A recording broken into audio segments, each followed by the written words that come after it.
to another explainer. Today, we're exploring a deeply charming and honestly, a surprisingly emotional Urdu fairy tale.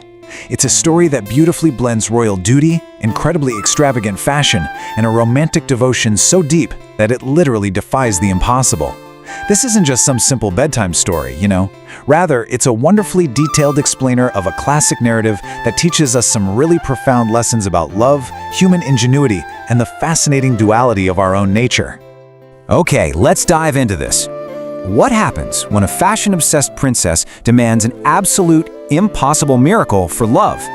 That is the core question we're going to unravel today. We're going to look closely at our source material to see how this seemingly straightforward fairy tale actually constructs a really compelling, intricate narrative. It's all about creative problem-solving and deep, genuine empathy. To guide our journey, here is our storybook roadmap. Chapter 1 is the beautiful kingdom. Chapter 2, the fashionable princess. Chapter 3, the devoted bodyguard. Chapter 4, the impossible purple horse. And finally, Chapter 5, a fairy tale ending. All right, let's step right into Chapter 1. Chapter 1, the beautiful kingdom. Welcome to Gulistan-e-Alam. To set the scene, this was a truly utopian place, a kingdom famous across the world for its breathtaking greenery, complete peace, and incredibly kind-hearted, just monarchs. Chapter 2, the fashionable princess. The duality of Princess Lubna. She was the monarch's only daughter, the absolute apple of their eyes, and was entirely renowned for her unmatched natural beauty. And this brilliantly illustrates the fascinating contrast of our main character. On one hand, Princess Lubna was genuinely obsessed with extravagant fashion. We're talking expensive hair accessories, towering high heels, imported perfumes. Her royal bedroom was literally piled high with global cosmetics and jewels. But despite this lavish outward vanity, she truly had a heart of gold. Whenever she left the palace to visit the outer villages, she would deliberately wear a disguise or a heavy veil.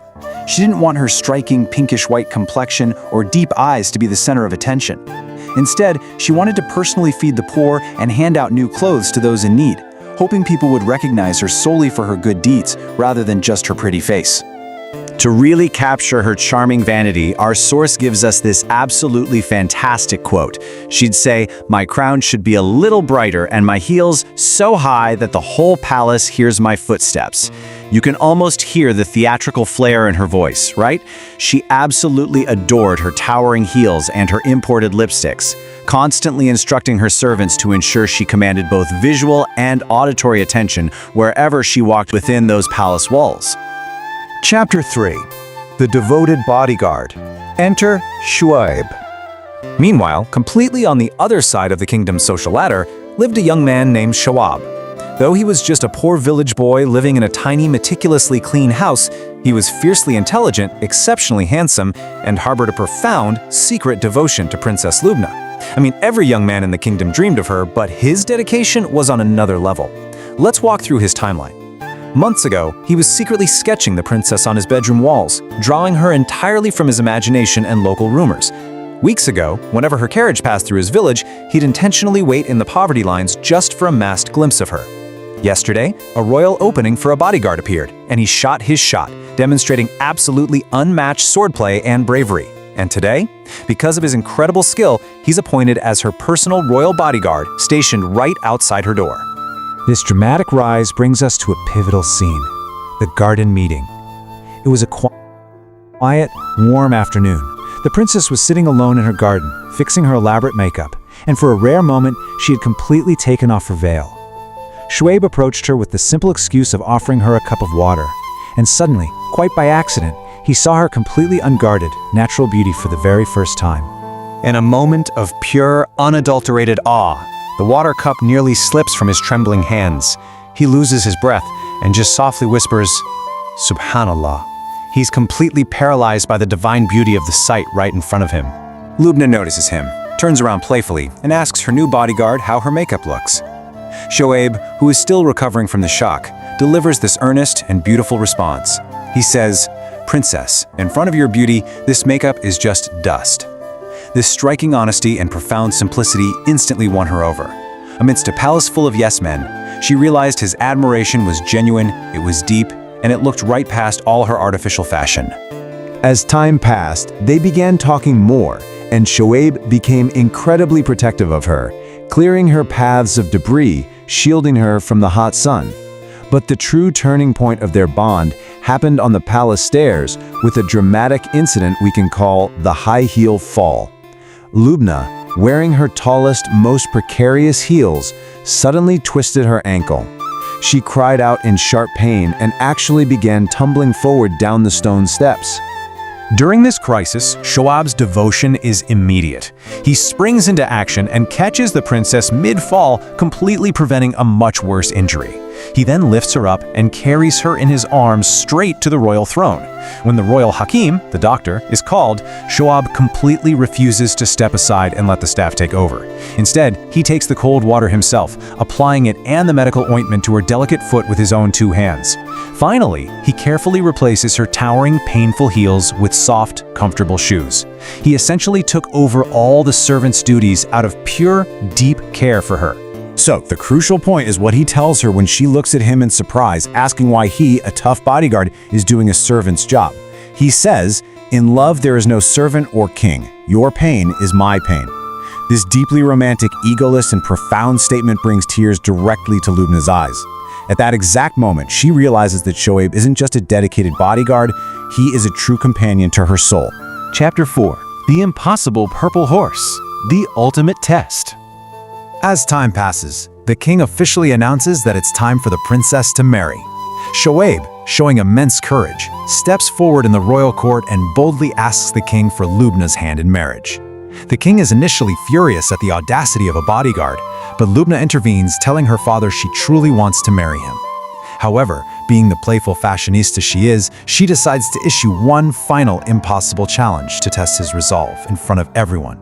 She looks at him and asks, "Can you find me a purple horse?" To which Shoaib, quick on his feet and knowing her love for cosmetics, jokingly replies, "And maybe matching purple lipstick?" Lubna laughs out loud and agrees that wouldn't be a bad addition. But once the laughter dies down, a daunting reality sets in over the silent royal court. Purple horses simply do not exist. Despite the impossible odds, Shoaib sets out on his quest. For months, he wanders endlessly through dense forests and distant lands searching for this mythical creature. But pure effort isn't always enough. He returns from the wilderness empty-handed, facing harsh mockery and laughter from people who tell him he's foolishly chasing a myth. He quickly realizes that pure, blind effort without a clever strategy is just going to end in failure. Now, what's really interesting about this slide is how Shoaib realizes he needs an ingenious, step-by-step scientific solution to solve what is basically an impossible magic problem. Let's break this down.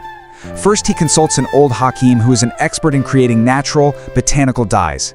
Second, he spends days extracting dark, rich purple juice from extremely rare forest flowers.